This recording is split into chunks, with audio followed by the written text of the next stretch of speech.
வணக்கம். இன்னைக்கு நாம பேசப் போற ஒரு விஷயம், ம், நீங்க பகிர்ந்துகிட்ட இந்த சோர்ஸ்ல இருந்து எடுத்தது. இது நிறைய பேர் வாழ்க்கையில ஒரு கட்டத்துல அனுபவிச்ச ஒரு குழப்பமான உணர்வ பத்தினது. ஆமா. ஒரு உறவுல ஒருத்தர் நம்ம மேல உண்மையா அக்கறையா இருக்காங்களா இல்லையான்னு தெரியாம தவிக்கிற நிலை. சரி. சில நாள் ரொம்ப நெருக்கமா பேசுவாங்க. அடுத்த நாள் ஒரு மெசேஜுக்கு கூட பதில் வராது.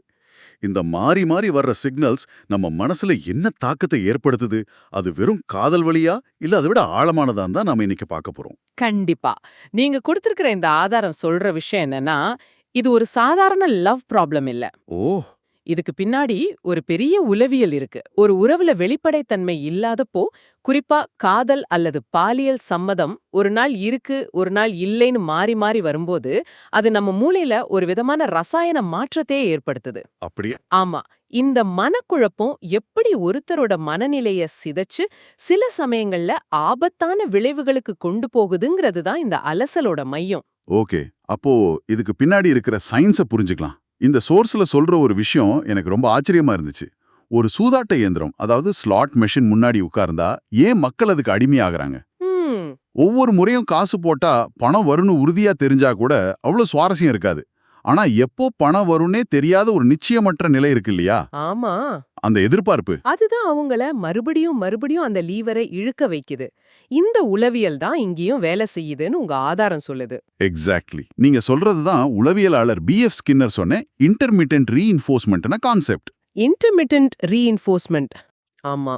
அதாவது விட்டு விட்டு கிடைக்கிற ஒரு பரிசு அல்லது அங்கீகாரம் தொடர்ந்து கிடைக்கிற பரிசை விட ஒருத்தரை ரொம்ப வலுவா ஒரு விஷயத்துக்கு அடிமையாக்கும். ஓ. அந்த சூதாட்ட இயந்திரம் மாதிரி தான். ஒரு உறவுல எப்போ ஆம் வரும், எப்போ அன்பு கிடைக்கும்னு தெரியாதப்போ, நம்ம மூளை அதையே தேடி அலைஞ்சு ஒரு விதமான போதைக்கு உள்ளாகுது. ஆனா இது வெறும் மனதளவுல நடக்கிற ஒரு விளையாட்டு இல்லையா?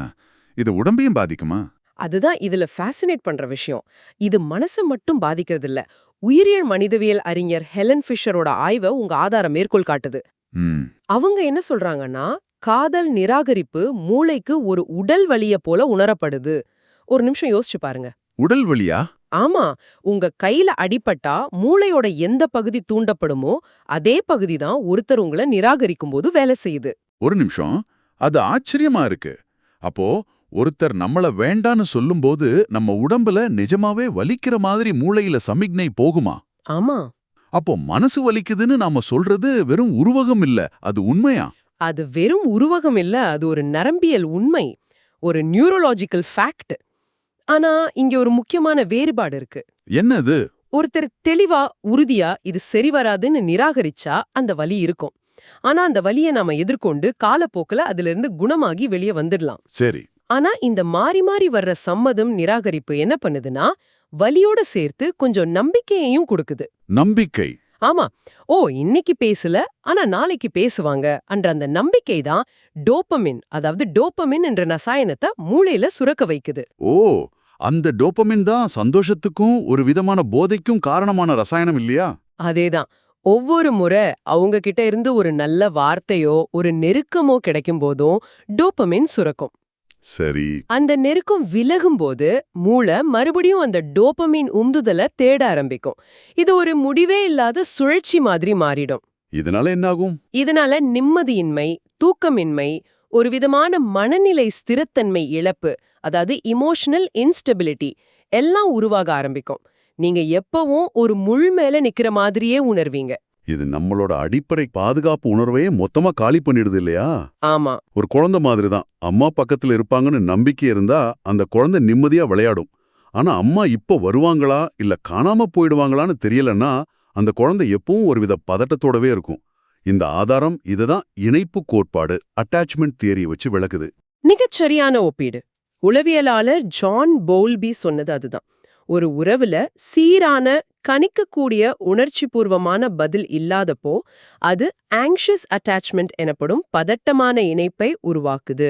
Anxious attachment. அந்த உறவு பாதுகாப்பானதுன்னு உணர்வே இல்லாம போயிடும். இதனால அவங்க நம்மள விட்டு போயிடுவாங்களோ அன்ன பயம், ஒவ்வொரு மெசேஜ்க்கும் பதட்டமா காத்திருக்கிறது. சின்ன விஷயத்தை கூட பெருசா கற்பனை பண்ணி பார்க்கறது. கரெக்ட். சந்தேகம், அதீத பற்றுதல்னு எல்லாமே உருவாகும். இது ஒருவரோட இயல்பான குணமா இருக்காது. ஆனா அந்த உறவோட நிலையற்ற தன்மை ஒருத்தர் அப்படி மாத்திடும். ஆனா சில பேர் இத ஒரு காதலோட இயல்பான ஒரு அங்கம்னு நினைக்கலாம் இல்லையா? ம், அந்த சின்ன சின்ன சண்டை, பிரிவு, அப்புறம் சேர்றது, இதெல்லாம் ஒரு விதமான எக்ஸைட்மெண்ட்டா பார்க்கப்படுது. எங்க அந்த கோடு கடக்கப்படுது?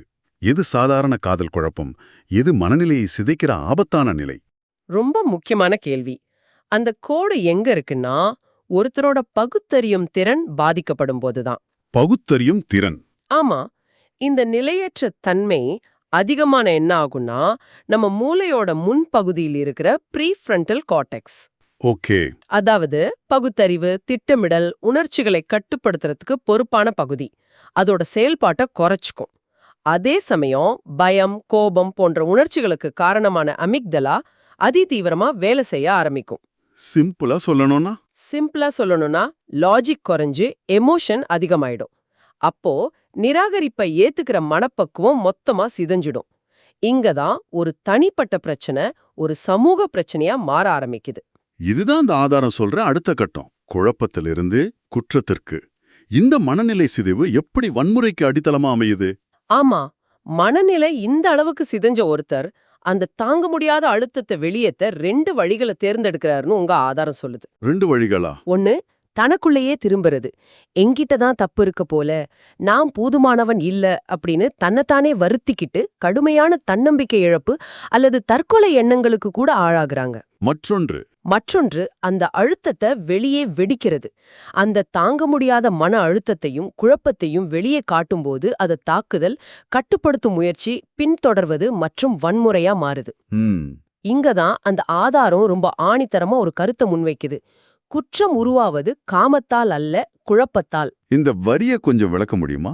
இது ரொம்ப சக்தி வாய்ந்ததா இருக்கு. நாம பெரும்பாலும் இந்த மாதிரி குற்றங்களை வெறும் பாலியல் ஆதிக்கமா இல்லனா அடக்க முடியாத காமமா பாக்குறோம். ஆமா, பொதுவான பார்வை அதுதான். ஆனா இந்த ஆதாரம் சொல்றது அதுக்கு முன்னாடி நடக்கிற ஒரு மனப்போராட்டத்தின் ஒரு சிதைவின் வெளிப்பாடுன்னு. அது ஒரு பாலியல் தேவையை பற்றியதும் மட்டுமல்ல, அது ஒருவரோட மனநிலை முற்றிலுமாக உடைக்கப்பட்டு அதிலிருந்து வெளிப்படும் ஒரு கட்டுப்படுத்த முடியாத செயல். அப்போ இது அந்த விஷயத்தை இன்னும் சிக்கலாக்குது இல்லையா? ஆமா, இத நம்ம தமிழ்நாட்டு சூழலோட பொருத்தி பார்க்கும்போது இதோட தீவிரம் இன்னும் அதிகமாகுதுன்னு தோணுது. உங்க ஆதாரம் சொல்ற மாதிரி இங்க உணர்ச்சி பூர்வமான கல்வி, இமோஷனல் எஜுகேஷன்ங்கிறது பெருசா இல்ல. அது உண்மைதான். கோபம், ஏமாற்றம், நிராகரிப்பு போன்ற உணர்ச்சிகளை எப்படி ஆரோக்கியமா கையாள்றதுன்னு பள்ளியிலேயோ குடும்பத்திலேயோ சொல்லி தரப்படுறதில்ல. சரிதான். நம்ம ஊர் சினிமாக்கள் எல்லாம் கூட ஒரு ஹீரோ விடாப்பிடியா ஒரு பெண்ணை துரத்துறது காதலா சித்தரிக்கப்படுது.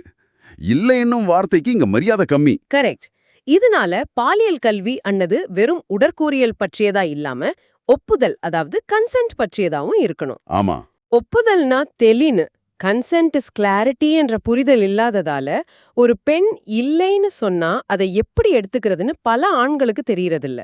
அதே சமயம் இந்த மாறி மாறி சிக்னல்ஸ் கொடுக்கிற பழக்கம் பெண்கள் கிட்ட இருந்தா அது ஆண்களை எப்படி பாதிக்குது?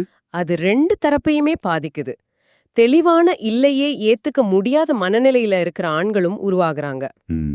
அதே சமயம் இந்த ஆம் இல்லைன்னு ஒரு குழப்பத்துல சிக்கி மனதளவுல உடையிற ஆண்களும் இருக்காங்க. இதோட விளைவு என்னன்னா, பெண்கள் தாக்குதலுக்கு உள்ளாகுறாங்க, ஆண்கள் மனநிலை முறிவை அனுபவிக்கிறாங்க அல்லது குற்றவாளிகளாக மாறுறாங்க. அப்போ 2 பக்கமும் இழப்புதான். ஆமா. அப்போ இந்த குழப்பத்திலிருந்து வெளியே வர்றதுக்கு தெளிவுதான் மருந்துன்னு சொல்லலாமா?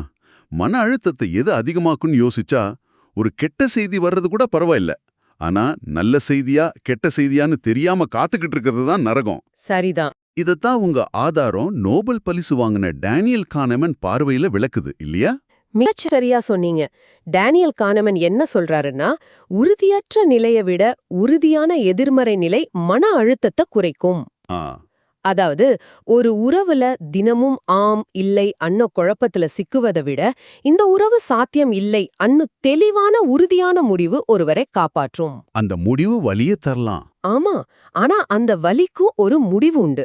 ஆனா குழப்பம் அன்னோது முடிவே இல்லாத வலி. இத நசீம் நிக்கோலஸ் தலேப்ங்கிற அறிஞரோட பார்வையிலையும் இந்த ஆதாரம் விளக்குது. அவர் சொல்றது மறைக்கப்பட்ட உறுதியற்ற தன்மைதான் ஆபத்தின் உச்சகட்ட வடிவம். இது கேக்குறதுக்கு கொஞ்சம் சிக்கலா இருக்கு. இதோட அர்த்தம் என்ன? சிம்பிளா சொல்லணும்னா, ஒரு உறவுல வெளிப்படையா தெரியற பிரச்சனைகளை விட இந்த மாதிரி தெளிவில்லாத உறுதியற்ற நிலைதான் ரொம்ப ஆபத்தானது. ஏன்னா வெளிப்படையான பிரச்சனைய நாம சரி செய்ய முயற்சி பண்ணலாம், இல்லைன்னா அதுல இருந்து விலகிடலாம். ஆனா இந்த மறைக்கப்பட்ட உறுதியற்ற தன்மை ஒரு கரையான் மாதிரி. ம் அது நமக்கு தெரியாமலேயே நம்ம மனநிலைய, நம்ம முடிவெடுக்கும் திறனை கொஞ்சம் கொஞ்சமா அரிச்சுக்கிட்டே இருக்கும். நாம ஏன் இப்படி நிம்மதி இல்லாம இருக்கோம்னு நமக்கே புரியாது. இந்த ஆதாரம் பைபிள்ல இருந்து நீதிமொழிகள் 5.6 மேற்கோள் காட்டுது. அவளுடைய வழிகள் மாறி மாறி விகாரப்படும். இது எப்படி புரிஞ்சுக்கிறது?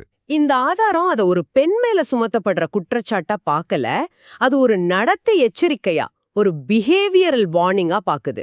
ஓ அப்படியா? அதாவது அந்த வரிகள் ஒரு குறிப்பிட்ட பாலினத்தை சொல்லல, ஒரு குறிப்பிட்ட குணத்தை சொல்லுது. ஒரு உறவுல ஆணோ பெண்ணோ யாருடைய நடத்தை இந்த மாதிரி நிலைத்தன்மை இல்லாம கணிக்க முடியாதபடி மாறி மாறி இருக்கோ, அது சம்பந்தப்பட்ட 2 பேரையும் அழிவுக்கு கொண்டு போகும்ன்றதுதான் அதோட மையம். அப்ப இது ஒரு தனிப்பட்ட குறைபாடு இல்ல, இது ஒரு ஆபத்தான நடத்தை முறை. கரெக்ட். ஆக இந்த முழு கலந்துரையாடல் இருந்தும் நாம புரிஞ்சுக்கிறது என்னன்னா, இந்த மாறி மாறி வர்ற காதல் சம்மதமானது ஒரு மனசுக்கு வைக்கப்படுற சாதாரண சோதனை இல்ல, அது ஒரு சிதைவு. ஆமா, இது ஒருத்தரோட சுயமரியாதைய, முடிவெடுக்கும் திறனை, ஏன் அவங்களோட அடிப்படை யதார்த்த உணர்வையே கேள்விக்குள்ளாக்குது. ஆமா, இது வெறும் காதல் பிரச்சனையோ பாலியல் பிரச்சனையோ மட்டும் இல்ல, இது மனநலம், கல்வி மற்றும் சமூக பொறுப்பு சம்பந்தப்பட்ட ஒரு ஆழமான விஷயம். சரி. இளைஞர்களுக்கு நாம இல்லைன்னு சொல்றதையும், இல்லைன்னு ஒருத்தர் சொன்னா அதை கண்ணியமா ஏத்துக்கிறதையும் கத்துக் கொடுக்க வேண்டியது ரொம்ப அவசியம். உறவுகள்ல தெளிவோட இருக்கிறதோட முக்கியத்துவத்தையும், நிலைத்தன்மை கொடுக்கிற பாதுகாப்பையும் புரிய வைக்கணும். நிச்சயமா. தெளிவு அன்னோது சில சமயம் காயப்படுத்தலாம், ஆனா குழப்பம் அன்னோது சிதைக்கும். இதான் நம்ம கத்துக்க வேண்டிய பாடம். இறுதியா உங்களுக்காக ஒரு சிந்தனை. இந்த ஆதாரம் முழுக்க காதல் உறவுகள்ல இருக்கிற இந்த உறுதியற்ற நிலைய பத்தி தான் பேசுது. ம், ஆனா இந்த விட்டு விட்டு கிடைக்கும் அங்கீகாரம், அதாவது இன்டர்மிட்டன்ட் ரீஇன்ஃபோர்ஸ்மெண்ட் அன்ன உளவியல் தத்துவம் உங்க வாழ்க்கையோட வேற எந்த பகுதிகளில் வெளிப்படுதுன்னு யோசிச்சு பாருங்க. நல்ல கேள்வி. காதல் மட்டும் இல்லாம வேற எங்கெல்லாம் இது நடக்கலாம்? உங்க நட்பை எடுத்துக்கோங்க. சில சமயம் உங்களை கொண்டாடுற, சில சமயம் உங்களை கண்டுக்காத ஒரு நண்பர் இருக்காராம். ம், உங்க பணியிடத்துல சில சமயம் உங்களை வானலாவ புகழும், சில சமயம் காரணமே இல்லாம உங்களை விமர்சிக்கிற ஒரு மேலாளர் இருக்காரா? அந்த பாராட்டுக்காக நீங்க ஏங்கிக்கிட்டே இருக்கீங்களா? ஓ இந்த உறுதியற்ற தன்மை உங்க அன்றாட முடிவுகளையும் மனநலத்தையும் எப்படி பாதிக்குது? இது கவனிக்கப்பட வேண்டிய ஒரு அடிப்படையான உளவியல் தூண்டுதல். காதல் மட்டும் இல்ல, வாழ்க்கையோட பல தளங்கள்ல இந்த கண்ணுக்கு தெரியாத பொறி நம்மள இயக்கிக்கிட்டு இருக்கலாம். அது தெரிஞ்சறியறது தான் முதல் படி.